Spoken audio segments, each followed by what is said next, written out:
نعم يا فندم. بدأت بمين؟ بزوجتي ما كانت جنبي. ضربتها بإيه يا شريف؟ في بلطة. أنا مش عايز حاجة من الدنيا غير تنفيذ حكم الإعدام عليا، وما يشرفنيش في النهاية إني أكون مريض نفسي. كلمات من الحسرة والندم قالها المهندس شريف حافظ أثناء محاكمته بعد ما قتل ابنه وسام وبنته داليا ومراته عبلة، بعد ما خسر كل فلوسه في البورصة، ومن بعدها حاول الانتحار. المشهد حقيقي ومرعب، والجريمة هزت المجتمع المصري، فالقاتل استخدم بلطة كأداة للقتل.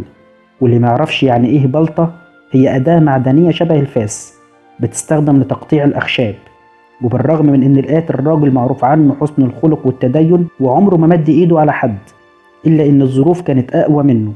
وحقيقي القصة دي من القصص النادرة اللي ممكن تلاقي نفسك بتتعاطف فيها مع القاتل بالرغم من بشاعة الجريمة اللي ارتكبها في حق أسرته. فيا ترى إيه هي القصة بالظبط؟ وهل تم تنفيذ حكم الإعدام في القاتل ولا إيه اللي حصل؟ كل ده هنعرفه في الفيديو بتاعنا النهارده. بس قبل ما ابدا الفيديو ما تنساش تعمل لايك واشتراك في القناه، ويلا بينا علشان نبدا حلقتنا النهارده.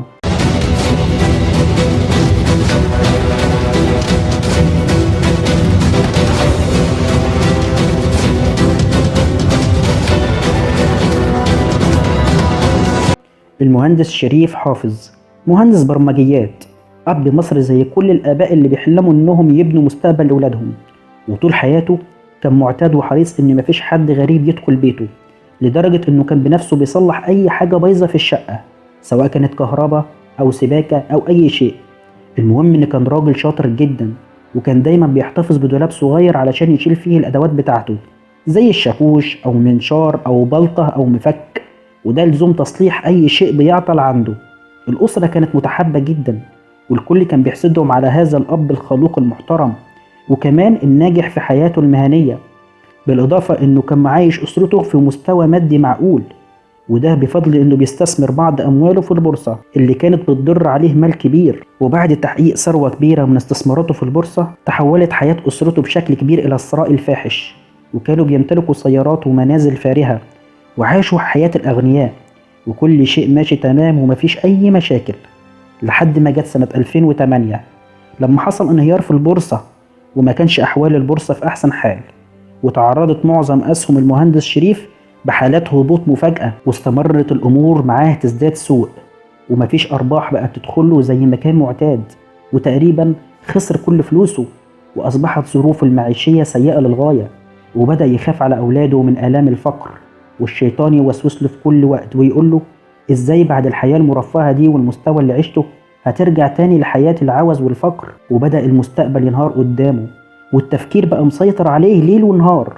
ومن طبعه إنه ما كانش بيحب يشيل حد همه، ولا كان بيحكي لحد عن كل المصايب اللي هو فيها.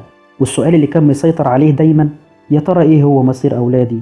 يا ترى هيقدروا يستحملوا إنهم يرجعوا للعيشة البسيطة تاني؟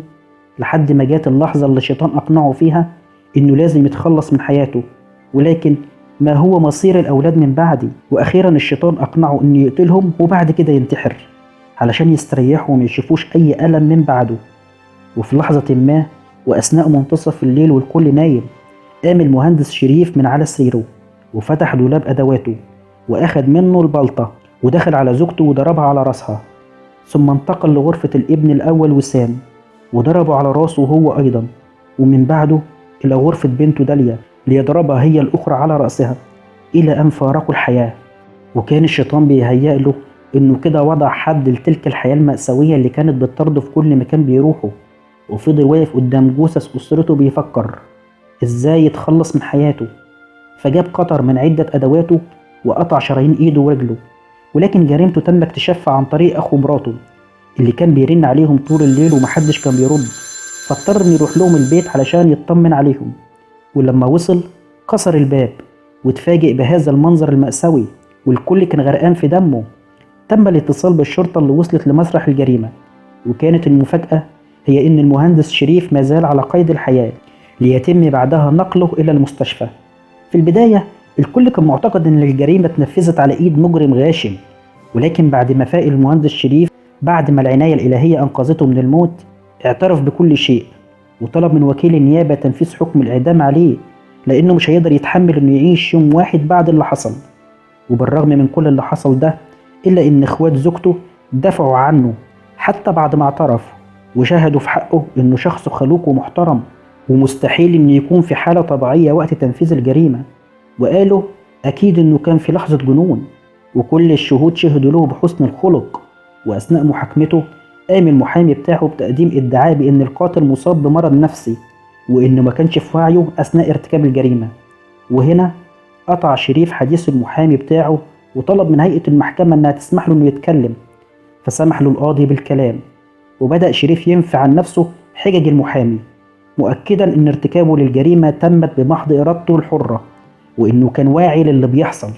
وقال للقاضي: إذا كانت عدالة السماء قد تبقي حياتي، أرجو من عدالة القاضي إنهائها فورا وليس السجن، لأني لا أستطيع تحمل السجن يوما واحدا. ومن بعدها تمت إحالة أوراق القضية إلى المفتي لإبداء الرأي الشرعي في تنفيذ الإعدام.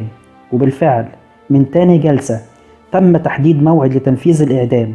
وبعد الحكم عليه تم عمل لقاء تلفزيوني مع الإعلامي محمود سعد. وقال المهندس شريف إن قرايب زوجته حاولوا يقنعوه إنه يعمل استئناف على الحكم وقبول الدفاع إنه لم يكن في كامل قواه العقلية أثناء ارتكاب الجريمة، ولكنه رفض وقال إنه مش عارف إيه هي القوة الدافعة اللي خلتني ارتكب الجريمة. وقال: أنا لو بطبيعتي شخص عدواني وعنيف كنت قلت ماشي، لكن طبيعتي ضد كل العنف، ومش عارف إيه اللي خلاني أقوم من سريري وأعمل كده. أنا مش قادر أتخيل اللي حصل، وأنا مش عايز حاجة من الدنيا غير تنفيذ حكم الإعدام عليا، ومش عايز تأخير، وإني ما يشرفنيش في النهاية إني أكون مريض نفسي، وأرجو الله أن يتقبل زوجتي وأولادي من الشهداء. وحقيقي اللقاء كان مؤثر جدا، وهسيب لكم الرابط بتاعه أسفل وصف الفيديو. المهم إن بعد 7 أيام من النطق بالحكم دخل أحد السجانين لزنزانة المهندس شريف، واتفاجئ بأن المهندس في حالة إغماء شديدة، وتم نقله إلى مستشفى ليمان ترى. وبدأ الأطباء في محاولة بائسة من ناحيتهم لإنقاذ حياة السجين، واللي كان بيصارع الموت بعد إصابته بهبوط حاد في الدورة الدموية، واللي انتهت بتوقف مفاجئ في عضلة القلب، ومن بعدها وفاته. وانتهت كل محاولات الأطباء بالفشل علشان تصعد روح المهندس شريف لتلحق بأسرته قبل أن يتم تنفيذ حكم الإعدام عليه. وفي النهاية أرجو أنكم تقولوا لنا، هل تعاطفتم مع المهندس أم إنه قاتل غاشم لا يعرف الرحمة؟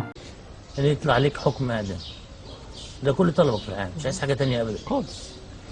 مش عايز تعيش تستغفر ليهم وتصلي وتقرا قرآن سنين طويلة من هنا لغاية تنفيذ الإعدام. وفي النهاية نسأل الله عز وجل أن يغفر لهم جميعا وأن يلهم أهلهم الصبر والسلوان. وإلى هنا نكون قد وصلنا لنهاية حلقتنا، واللي بتمنى يا رب أنها تكون عجبتكم، وأشوفكم على خير في حلقات جديدة. السلام عليكم ورحمة الله وبركاته.